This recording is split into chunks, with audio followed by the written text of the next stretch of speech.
dhammaan asxaabtu waa idin salaamay. maanta waxaan jeclaystay in aan idinla wadaago qiso jacayl dhaba ah oo la magac baxday safar adag iyo taxriir jacayl.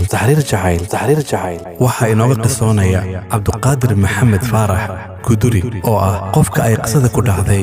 waxa uu iga qisooday maalin aan ku booqday hoygiisa oo ku yaala magaalada madaxda dalkeena Soomaaliya, Muqdisho. wuxuu ku bilaabay qisadiisa sida tan soo socota. marka hore aan ku siiyo hordhac yar oo aan nafteeda ka bixinayo.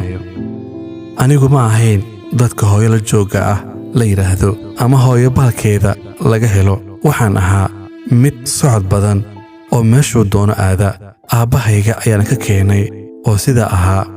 ciddayda oo aan la joogo waxaa igu dambaysay anoo 13 jir ah, maadaama ay xaaladdu ahayd mid adag. waxaan jeclaystay inaan isaga tago cidda.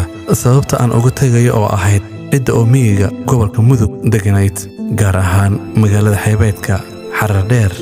waxaan go'aansaday in aan ka tago magaaladeedii aan ku dhashay, anigoo aadaya magaalooyin kale iyo dhulal cidlo ah oo aan xitaa hal qof aan ka aqoon. kadib waxaan raacay mid yar oo aan ilmo eedda ahayn. waxaan aadnay meel fog oo dhanka Puntland ah. waxaan doorbidnay in aan lugayno oo aan lug ku jarno masaafo dhan ilaa 500 kilomitir. kadib waxaan bilownay socod dheer oo aan ku safrayno dhulka annagoo isticmaalayna cagaheenna. waxaan aadnay xagga iyo waqooyi.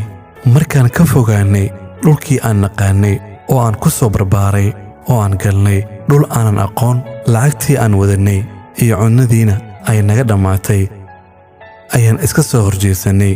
waxaana isweydiinay sababta aan ugu soo tagnay ciddii aan naqaanay iyo asxaabteennii. balse markaan weydiin wax tari maysee waxaan socnaaba anagoo gaajo darteed indhuhuna madoobaadeen ayaan waxaan u tagnay 10 nin oo hub haysta. la soco qaybteedii labaad.